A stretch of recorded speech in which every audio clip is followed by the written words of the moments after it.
Hi students, welcome back to tuition point. इससे पहले video में हमने master slave JK flip flop पढ़ा था, जिसके थ्रू हमने जेके फ्लिप फ्लॉप में आए एक बड़े प्रॉब्लम को, जिसको हम रेस अराउंड कंडीशन कहते हैं, उसको ख़त्म किया था। आज इस वीडियो में हम एक नए फ्लिप फ्लॉप का चर्चा करने वाले हैं, जिसको हम डी फ्लिप फ्लॉप कहते हैं। ये नहायत simple but most important flip flop है। सो क्या होता है डी फ्लिप फ्लॉप और कहाँ हम इसको यूज़ करते हैं, एक एक चीज़ को डिटेल से देखने वाले हैं। तो वीडियो को बिल्कुल स्किप मत करना और लास्ट तक देखते रहना। और अगर इस सब्जेक्ट के बाकी लेक्चर्स देखना चाहते हो तो इसके प्लेलिस्ट का लिंक मैं डिस्क्रिप्शन में दे दूंगा, उसे भी चेकआउट कर ले। तो चलिए वीडियो को स्टार्ट करते हैं। Hey there. Subscribe to my channel. And also press this bell icon. What is D flip flop? D flip flop या डेटा फ्लिप फ्लॉप्स का वो टाइप है जिसमें सिर्फ एक इनपुट होता है along with single clock pulse और दो आउटपुट होते हैं Q एंड Q बार। एक इसका इनपुट होता है जिसको हम कहते हैं D और इसके साथ एक इनपुट होता है क्लॉक का, ठीक है, और दो आउटपुट होते हैं, एक है Q और एक है Q बार। इस फ्लिप फ्लॉप को हम डिले फ्लिप फ्लॉप भी कहते हैं। डिले फ्लिप फ्लॉप इसलिए कहते हैं कि जब हम इनको इनपुट देते हैं तो वो सेम आउटपुट हमें देता है, लेकिन एक पल्स का डिले इसमें होता है। ये आगे आपको खुद समझ आ जाएगा किस तरह। यानी अगर ये इनपुट है और इसको हम देते हैं 0 तो ये आउटपुट पर हमें 0 देगा, और अगर हम यहाँ इनपुट पर 1 देते हैं तो आउटपुट पर हमें 1 मिलेगा। डी फ्लिप फ्लॉप उन फ्लिप फ्लॉप में एक है जो डेटा स्टोर कर सकता है। ये स्टैटिकली और डायनेमिकली दोनों किस्म का डेटा स्टोर कर सकता है, depend on design of circuit, कि सर्किट का डिजाइन किस तरह है। इसके अलावा ये फ्लिप फ्लॉप सिक्वेंशियल सर्किट में यूज होता है, जैसे रजिस्टर हो गया, काउंटर हो गया, जो कि हम आगे पढ़ने वाले हैं। तो अगर आसान अल्फाज में कह दूं तो ये बिल्कुल बेसिक फ्लिप फ्लॉप है आगे आने वाले टॉपिक्स के लिए। यानी जब हम रजिस्टर और काउंटर पढ़ेंगे तब आपको ये बिल्कुल क्लियर हो जाएगा। जिस तरह हम लेच को कह रहे थे कि ये आगे फ्लिप फ्लॉप्स में यूज होगा, सेम इसी तरह ये डी फ्लिप फ्लॉप और इसके आगे टी फ्लिप फ्लॉप भी है, वो भी हम नेक्स्ट लेक्चर में पढ़ेंगे वो भी। और ये डी फ्लिप फ्लॉप भी अभी आपको लग रहा होगा कि ये इसकी हमें क्या ज़रूरत पेश आएगी, ये कहाँ पर यूज़ होगा, किस तरह यूज़ होगा, ये आगे आपको खुद पता चलेगा जब हम रजिस्टर पढ़ेंगे, काउंटर्स पढ़ेंगे, ठीक है, तब आपको ये पता चलेगा कि ये कितना ज़्यादा इम्पोर्टेंट है। चलिए आगे बढ़ते हैं। इसका ब्लॉक डायग्राम बहुत ज़्यादा सिंपल होता है। इसमें सिर्फ एक इनपुट होता है D along with clock pulse, ठीक है, और दो इसके आउटपुट होते हैं, एक Q और एक Q बार। अगर हम इनपुट पर 0 देते हैं आउटपुट पर हमें 0 मिलेगा, अगर हम यहाँ पर 1 देते हैं तो आउटपुट पर हमें 1 मिलेगा। सेम आउटपुट हमें मिलेगा लेकिन एक पल्स, एक क्लॉक पल्स डिले के साथ, ठीक है। वो किस तरह, वो आगे जब हम इसको डिटेल से पढ़ेंगे तब आपको पता चलेगा। यहाँ तक आपने जस्ट ये समझना है। इसको हम स्टोरेज डिवाइस भी बोल सकते हैं, क्योंकि जब हम इनपुट देते हैं वही हमें आउटपुट पर मिलता है। कोई इसमें कंफ्यूजन की ज़रूरत नहीं है। अगर D हम 1 देते हैं तो Q विल बी 1, और अगर D हम 0 देते हैं तो Q विल बी 0, ठीक है। इसका जो डायग्राम है वो आगे मैं आप लोगों को समझाऊंगा कि किस तरह यह होता है। तो ट्रुथ टेबल पर आते हैं। ट्रुथ टेबल सिंपल है, अगर D 0 है तो Qn जो है वो हमारा 0 होगा, अगर D 1 है तो Q विल बी 1। ये है ट्रुथ टेबल। इसके बाद आते हैं इसके कैरेक्टरिस्टिक टेबल की तरफ, ठीक है। सो कैरेक्टरिस्टिक टेबल हम देखते हैं। कैरेक्टरिस्टिक टेबल में हम देखते हैं कि D अगर 0 है, कैरेक्टरिस्टिक टेबल क्या होता है, ये एक इनपुट है, ठीक है, और ये क्या है, Qn जो है ये है प्रेजेंट आउटपुट, ठीक है, और ये Qn+1 जो है ये है नेक्स्ट आउटपुट।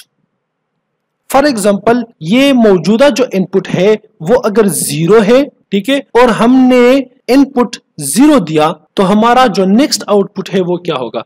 देखो ये पहले 0 है, जो आउटपुट है, जो प्रेजेंट आउटपुट है वो 0 है, हमने D 0 दे दिया, तो जब D 0 है तो इसका मतलब यहां पर अगर हम देखें तो ये Qn बिल्कुल इररिलेवेंट है, इसका कोई काम नहीं है। काम इसलिए नहीं है कि जो इनपुट हम देते हैं वही हमारे पास आउटपुट पे होता है। यानी अगर D 0 है तो आउटपुट जो भी हो, अगर 0 हो या 1 हो, तो नेक्स्ट आउटपुट क्या आएगा, 0, और यहां पर भी हमारे पास क्या आएगा, 0। अब जो है अगर हमारे पास D1 है और जो प्रेजेंट आउटपुट है वो अगर 0 है या 1 है, ठीक है, तो हमारा जो Qn+1 है वो हमारे पास क्या आएगा 1, क्योंकि जो हम इनपुट देते हैं वही हमें आउटपुट पर मिलेगा। अगर पहले 0 था तो यहां पर हमें 1 मिलेगा, अगर पहले 1 था तब भी हमें 1 मिलेगा। ये डिपेंड नहीं करता प्रेजेंट आउटपुट पर, ये सारा का सारा डिपेंड करता है इनपुट पर। जो भी हम इनपुट देते हैं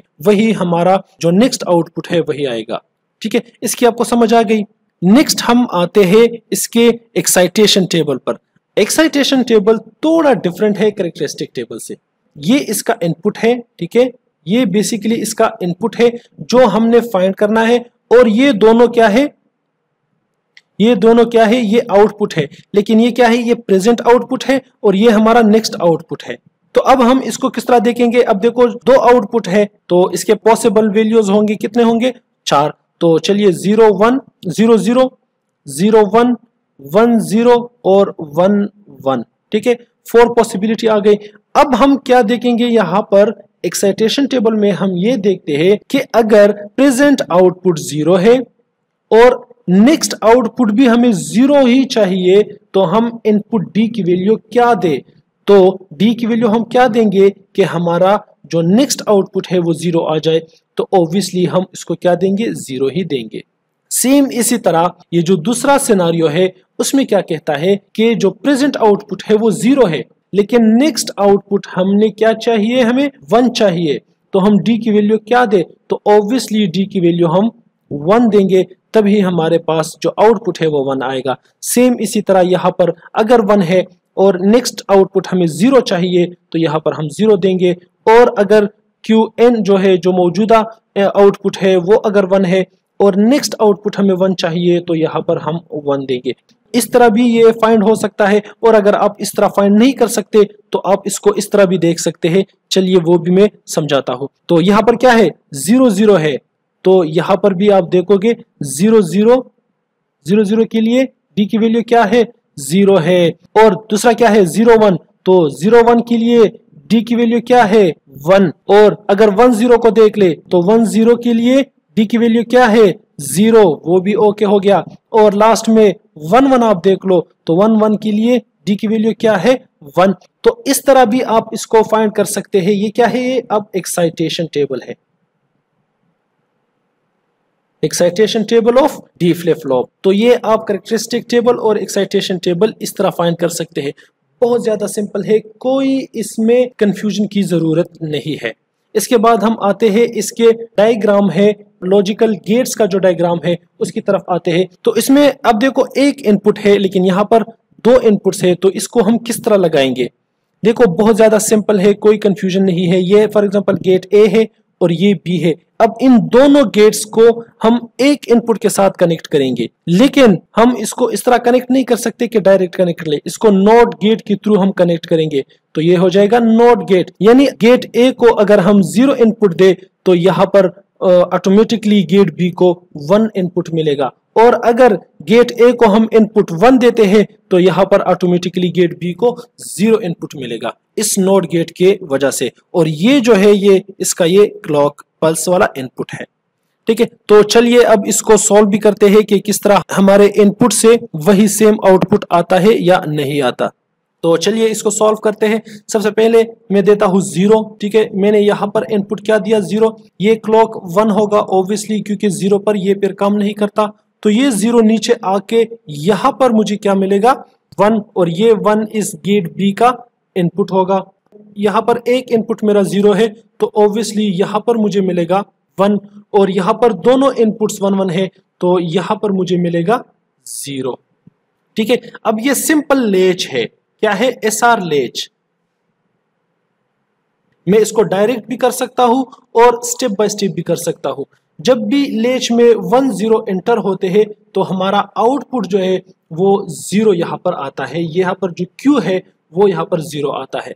तो चलो इसको स्टेप बाय स्टेप करते हैं। ये 0 है, ये 0 इस गेट से पास होके यहाँ पर मुझे 1 मिलेगा, और ये 1 यहाँ पर फीडबैक होके वापस, दोनों इनपुट 1 1 है तो इस गेट से जब ये पास होगा तो ये हमारे पास यहाँ पर 0 आएगा, ठीक है। और Q बार मेरे पास 1 आया है। सेम अगर यहाँ पर मैं 1 देता हूँ तो ये इसी तरह ही सेम प्रोसेस होगा और यहाँ पर Q में 0 की जगह 1 आएगा और यहाँ पर Q बार 1 की जगह 0 आएगा। ठीक है, तो जो भी मैंने यहाँ पर इनपुट दिया वही मेरा आउटपुट भी आया है। तो डी फ्लिप फ्लॉप में जो हमारा इनपुट होता है वही हमारा आउटपुट होता है। मैंने स्टार्ट में बताया था कि इसको हम डिले फ्लिप फ्लॉप भी कहते हैं। डिले इसलिए कहते हैं कि जब हम इसको यहाँ पर इनपुट देते हैं, ठीक है, यहाँ पर हमने इनपुट दे दिया तो अब उसी इंस्टेंट पर यहाँ पर हमें आउटपुट नहीं मिलता। थोड़ा जो यहाँ पर प्रोसेसिंग होता है, यानी यहाँ पर जब हम इनपुट देते हैं और यहाँ पर हमें आउटपुट मिलता है तो ये प्रोसेसिंग जो करता है, इस प्रोसेसिंग को हम कहते हैं डिले। ठीक है, तो इस वजह से यहाँ पर क्या होता है कि जब हम एक इसको इनपुट देते हैं, यानी हमने फर्ज करें यहाँ पर दिया 1, तो ये 1 यहाँ पर जो ये फ्लिप फ्लॉप प्रोसेसिंग डिले लेता है, प्रोसेसिंग टाइम लेता है, तो उस स्पेसिफिक टाइम के बाद हमें यहाँ पर क्या मिलता है, वही 1 मिलता है। तो इस वजह से इसको हम कहते हैं डिले फ्लिप फ्लॉप, यानी आउटपुट हमें सेम वही आउटपुट मिलता है लेकिन थोड़ा डिले के साथ। वो हम आगे इसको डिस्कस करेंगे तब आपको सही से क्लियर होगा। तो ये था आज का हमारा लेक्चर जो कि था डी फ्लिप फ्लॉप के बारे में। नेक्स्ट हमारा लेक्चर होगा टी फ्लिप फ्लॉप के बारे में। टी फ्लिप फ्लॉप क्या होता है, किस तरह काम करता है, कहाँ यूज होता है, वो हम नेक्स्ट वीडियो में कवर करेंगे। इस वीडियो में या इस लेक्चर के बारे में अगर कोई आपका डाउट है, कोई मुश्किल है या मैं अच्छे से समझा ना सका हूँ तो काइंडली मुझे कमेंट सेक्शन में बता दे ताकि मैं आपके डाउट को क्लियर करा सकूँ। और अगर चैनल पर नए हो और वीडियो पसंद आई हो तो काइंडली वीडियो को लाइक कीजिए, उस पर कमेंट कीजिए और अपने दोस्तों के साथ शेयर कीजिए और चैनल को ज़रूर सब्सक्राइब कीजिए। मिलते हैं नेक्स्ट वीडियो में, तब तक के लिए अपना ख्याल रखिएगा। अल्लाह हाफिज़।